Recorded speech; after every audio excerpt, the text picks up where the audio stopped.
Stacey J. And I'm Chuck Duran. Welcome to VO Buzz Weekly, the first ever web entertainment show dedicated to the voiceover business. Every week we're here to bring you the latest 411 on everything voiceover. That's right. We're going to share what's going on in VO news, plus get up close and personal with celebrity voice actors, top talent agents, casting directors, studio tech experts. It's amazing. They're all coming.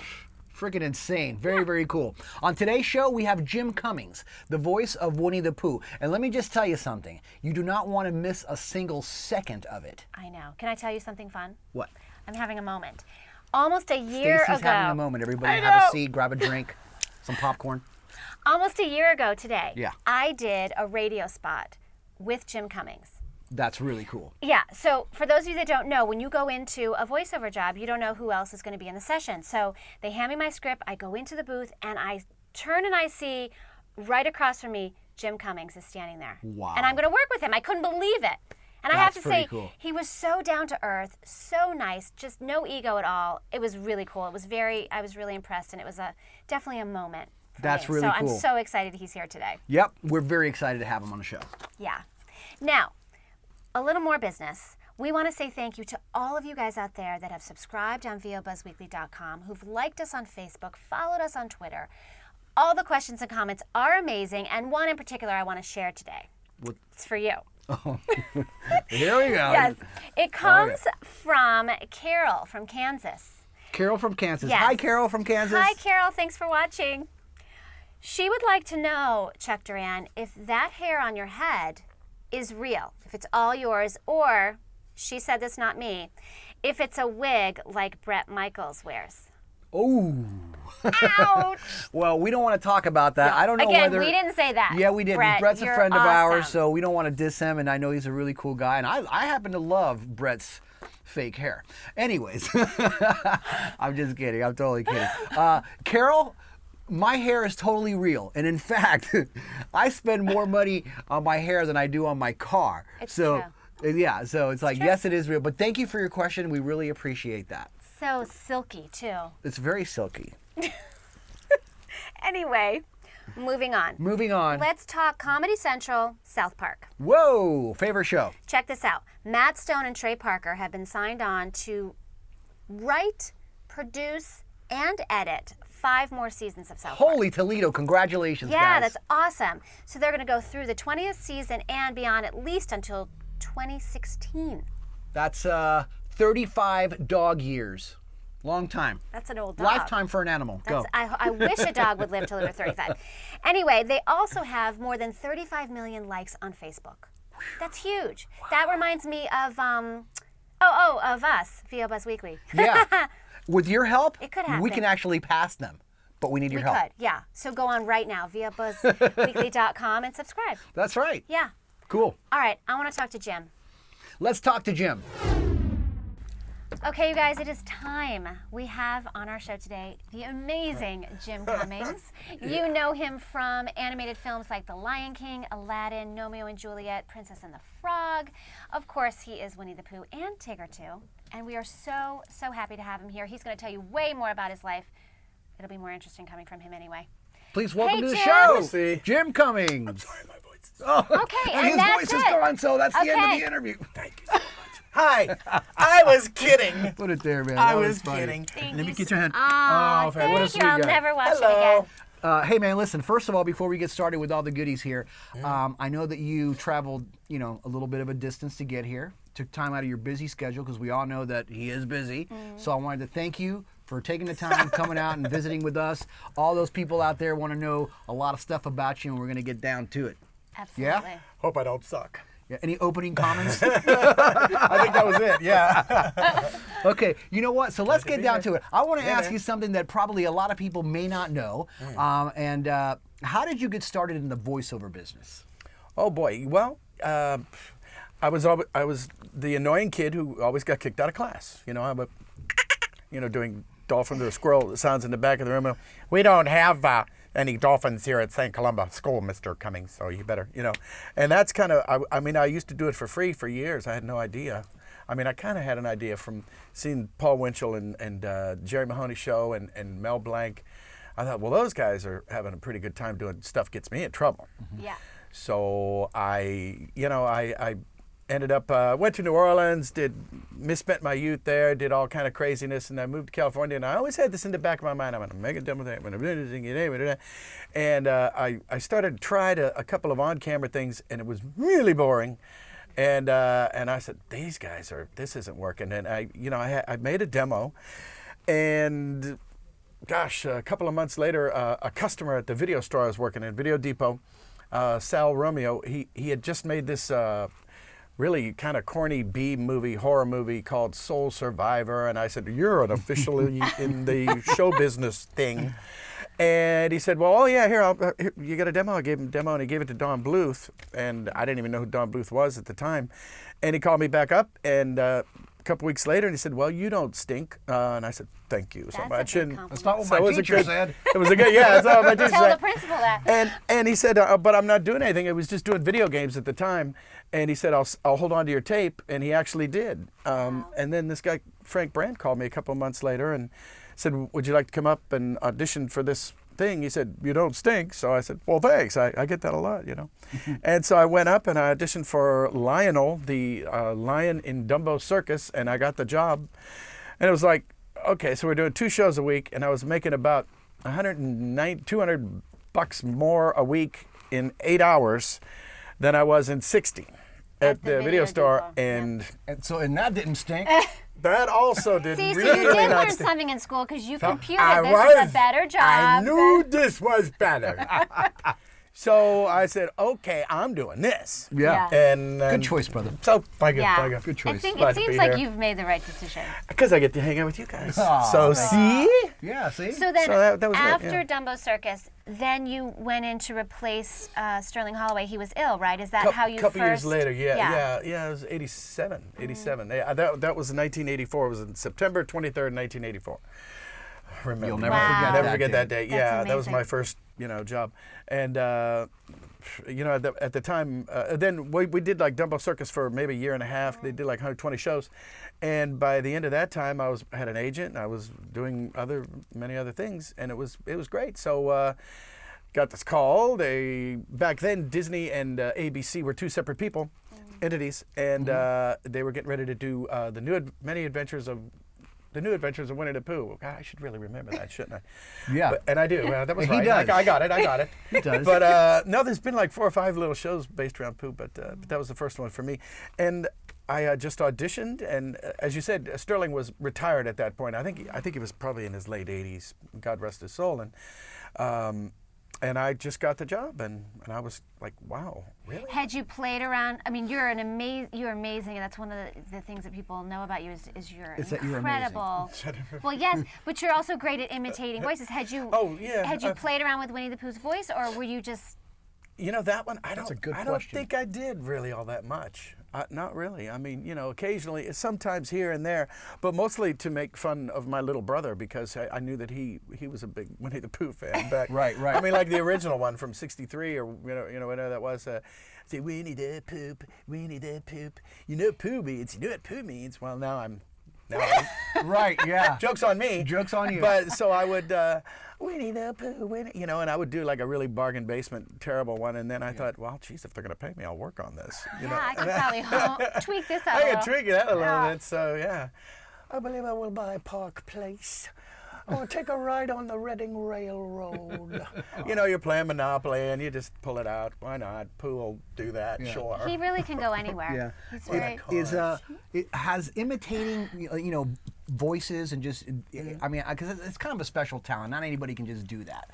Was that something that you knew you had, like, when you were like tiny, or did you have to develop it a little bit? No, I knew it because it used to get me in just so much trouble. I would do impressions of my relatives, and that went over well. Everyone enjoyed that. Yeah. No, I mean, a little twerp, you know what he's doing. Come here, And, but I did. I mean, in fact, God rest his soul, and my Uncle Sam, he has been a dragon or two, or an ogre or two, and, because he sounded just like that. Cool. Yeah, James, and he sounded like, He sounded like that. You sounded like that. And my cousins, his sons, they get a good kick out of that. I'll call them every now and then. I go, hey, listen, your dad is the dragon on Scooby-Doo coming up this week, you know, that kind of thing. That's awesome. You know, and it would be, and then my Aunt Grace, you know, to me, for some reason, she always sounded like she took a punch or something. Had some cotton in her mouth. Yeah, so she was like a punch-drunk boxer or somebody who had mixture sustained a between head Rocky injury. Balboa and Muhammad Ali. Yeah, something. Yeah. So yeah, I was that annoying kid. You know, I used to get plicked a lot, but it's That's awesome. I man. healed. That's I'm really fine really cool. now. Oh, I love it. Good down, brother. So now you also do video games, Army Men. I mean, how do you approach a video game character, your process versus animation? Well, they're both kind of animated, but I just you know, the best thing you can do is look at the picture, you know, and that'll give you. And sometimes you want to go opposite, but I mean, like a little guy, like, you know, a mouse or something, you're not going to give a big, you know, King Kong size pipes to, unless it's a big mouse. funny. Yeah. Yeah, or it's actually funny, or but you know that, and then. You know, I've always used Darkwing Duck as a pretty good example because they wanted him to sound. They didn't really want him to sound, you know, super cartoony. You know, they wanted him a little bit sort of normal. So he was kind of like right in the middle. You know, I was the terror that flapped in the night, and he didn't spit necessarily, or you know, or you know, have a big lisp or anything too goofy. So it was just in the middle. And the thing was that he, you know, he was sarcastic. He had a big ego, and you just flavor all those things in. Mm-hmm. You know, and you know that's what happens, I guess. You know, but the size and the sometimes they give you prototypes. Yeah. You know, Right. Who they wish if it was a live action thing, this would be like you'd say you know, Stallone and Schwarzenegger and you know, Ruth Buzzy or something, and that would be really I would listen to that. Yeah, that would absolutely. be. Absolutely. We won't be doing that one anytime soon. Want to give you a second? You want to work on that? Yeah, well, maybe. Yeah. Let me ask you something. What is your favorite voice that you do from your arsenal? Oh boy, you know, there's a few of them. I just, you know, for different reasons. I think Pooh and Tigger I like because they're so, you know, they were there before me, you know, and they'll be there after me, you know, not God willing, and not anytime soon. Yeah, but, no, not but, tomorrow. You know, I'm just saying. Maybe after Friday. No. Yeah. Give me a little lead time, but no, you know, they're so traditional and so beautiful, and so they come from literature, and you know, that from the 1920s, they've been around for a long time. Exactly. And you know, they're just kind of beloved characters, so they're in their own little spot, and then from there you go like to the Tazmanian Devil, and it's the same thing, only different. He's like the anti-Pooh.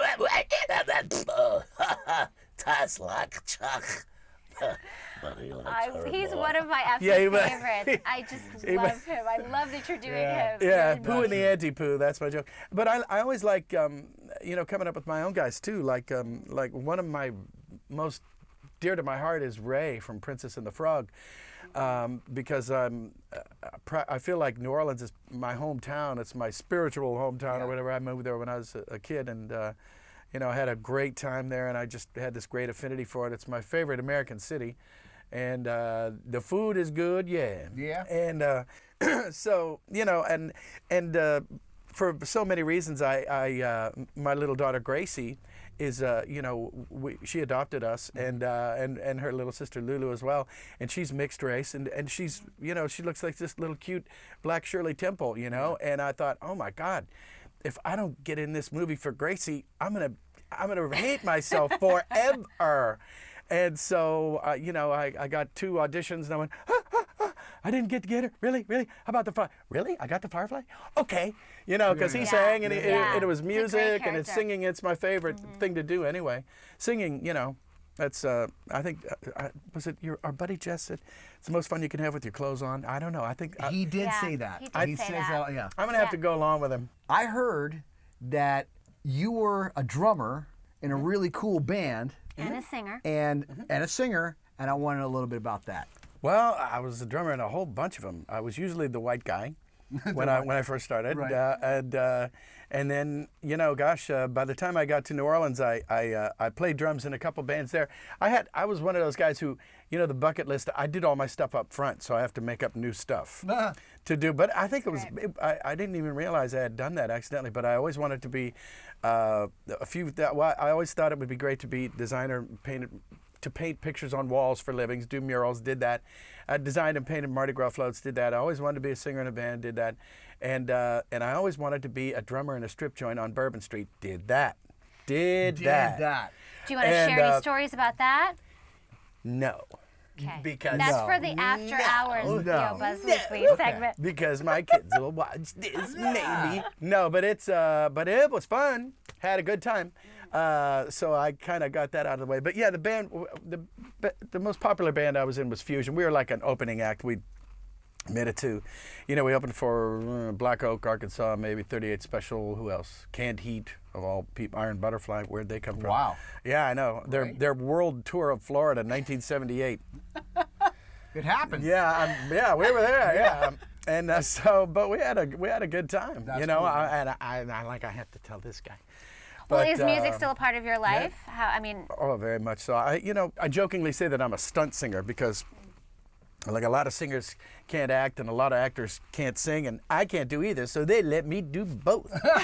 so it works out really well. I've like for Lion King, I sang for Jeremy Irons and Hercules, Danny DeVito, and I sang for Ed Asner and Christopher Lloyd, and just a lot of.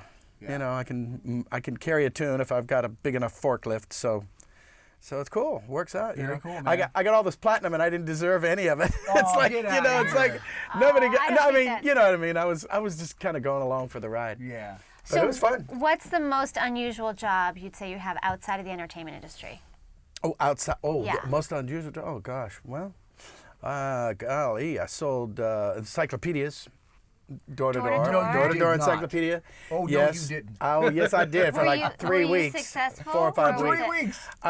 I sold like 2 or 3 all more. the volumes? Oh, or no, just, no. Okay, because that'd be. Yeah. That would be. You didn't carry them around on a little iPad. We know that. No. Let's touch on some of your latest projects that you've been on recently. Just this past year, Romeo and Juliet was kind of fun. That came out. I was Featherstone. I was the pink flamingo. Nice. That was nice, and I lucked out. I always say that I think sometimes I'm the token non-celebrity. It's like it's like Patrick Stewart, Michael Caine, James McAvoy, Emily Blunt, me. And it's like, well, how'd he get in here? Ozzy's in it. Yeah. Ozzy plays a pissed off reindeer, which is that's it's gotta be perfect. hysterical. Right. And then and I thought, well, okay. So I did kind of a Cuban accent for him. He was a lovesick pink flamingo. He was dos mucho. He was amazing. But it was a lot of fun. And Winnie the Pooh came out, Winnie the Pooh and Tigger. And then they re-released Lion King, which was weird. I mean, it was great. Yeah. Zambezia, token, non-celebrity. Right. I'm the bad guy. Right. Sometimes I'm the good guy. Sometimes bad guys have a lot of fun. Yeah. I think Captain Hook might have had more fun than Peter Pan. I think so, I maybe. think so. Man. Oh, Yeah, absolutely. And in just the wardrobe alone. That's true. So much fun. And that screaming wig. You Yeah. gotta love that. But Yeah. but anyway, I'm the bad guy in that. And Kudzu or Budzo. Sorry, Kudzu. That's Kudzu. That's like Going what is back that? to Like a the- weed in Atlanta. Exactly. Kudzu, yeah. Had Thank to you. through, yeah. Oh man, that is Queen. crazy. And then this movie that I don't think they've landed on the title yet, but it was Sava. And I play Sava. a Cajun. Yeah, Sava is from a Russian company. They're getting animated over there, so Nice. that's like Very cool. And Sophie the First is going to be a new little thing for Disney and a TV show, and I play a couple critters there. And what else? Curious George is back, and I'm Mr. Quint, and Chef Pischetti, and just stuff, Yeah. Yeah, that promo. Well, that's it for us, you guys. Be sure to tune in next week for part 2 of the Jim Cummings interview. It's going to be crazy. It is. And also go to VOBuzzWeekly.com and subscribe. Plus, send us all your questions and comments because we will share them on the air. Make sure to like us on Facebook and follow us on Twitter at VOBuzzWeekly. Take care, everybody. And remember, You always have time for a little buzz.